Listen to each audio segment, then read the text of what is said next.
नमस्कार दोस्तों, आज की इस वीडियो में अपन डिस्कस करेंगे एमिली डिकिंसन द्वारा अनपोस्ड poem success is count as sweetest. मतलब सक्सेस की असली कीमत किसको पता होती है, इसी को लेकर ये पूरी पोएम है डिस्कस करेंगे। पोएम डिस्कस करने से पहले एमिली डिकिंसन का एक शॉर्ट बायोग्राफी देख लेते हैं। एमिली डिकिंसन का पूरा नाम एमिली एलिजाबेथ डिकिंसन था, जो कि एक अमेरिकन पोएट्रेस थी। उनके पिता एडवर्ड डिकिंसन एक लॉयर थे। उनका जन्म 10 दिसंबर 1830 इन एमरेस्ट में हुआ। 15 मई 1886 को इनको मृत्यु हुई। इन्होंने लगभग 1800 से ऊपर कविताएं लिखी, जो कि death, love, pain, suffering, immortality ऐसे टॉपिकों पर डिपेंड थी। अपने जीवन में इन्होंने सिर्फ 8 से 10 कविताएं ही पब्लिश कराई थी। इनकी मृत्यु के बाद इनकी सिस्टर लवीनिया डिकिंसन ने इनकी पोएम को कलेक्ट करके, जिन्होंने लेटर्स में रिलेटिव्स को लिख के देती थी, वहाँ से कलेक्ट करके इन सबको पब्लिश कराया। अब देख लेते हैं पोएम को।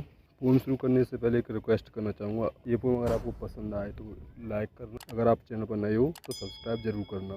Success is count as sweetest by Emily Dickinson. ये ब्रुकलिन डेली यूनियन मैगजीन में पब्लिश हुई। 1859 में लिखी गई और 1864 में पब्लिश हुई, लेकिन बिना नाम के एनोनिमसली ये पब्लिश की गई। शॉर्ट लिरिक पोएम है, सिंपल है, बट इसका डीप इम्पैक्ट है। Success is count as sweetest by those who never succeed. सफलता का महत्व वो लोग समझते हैं जिन्होंने कभी सफलता हासिल न की हो, या इससे पहले उन्हें कई बार फेलियर का सामना करना पड़ा हो। कई बार फेल होने के बाद जिन्हें सक्सेस मिली हो, उन्हें सफलता का असली मतलब अच्छे से पता होता है।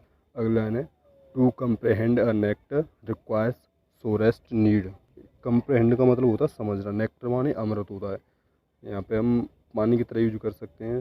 सोरेस्ट मतलब दर्द या किसी की वांट होना, किसी की चाहना। अमृत को या नेक्टर को हम शहद की तरह यूज कर सकते हैं। यहाँ पे शहद की असली कीमत तो वही बता सकता है जो इसको मधुमक्खियों के पास से लाया हो।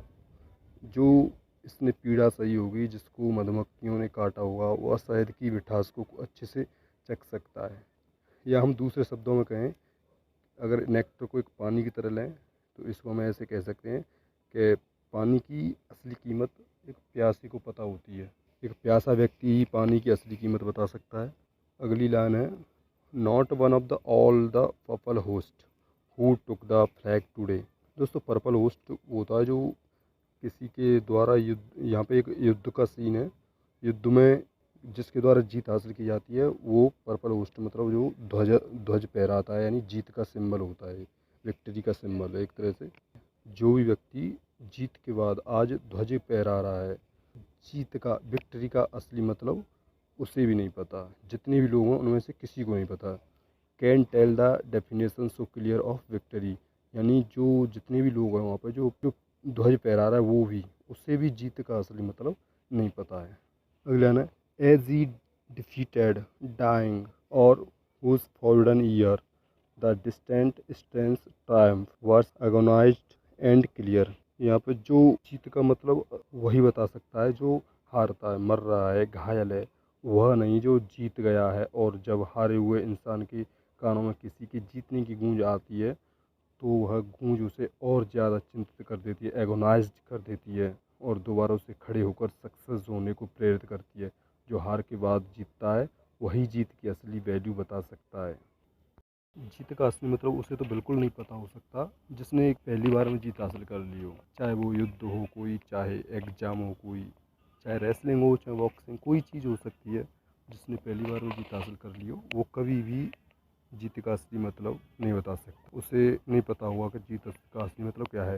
वो सक्सेस के अच्छे से डिफाइन कर सकता है जो बार बार हारा हो, वो नहीं जो पहली बार में ही सज हो गया हो।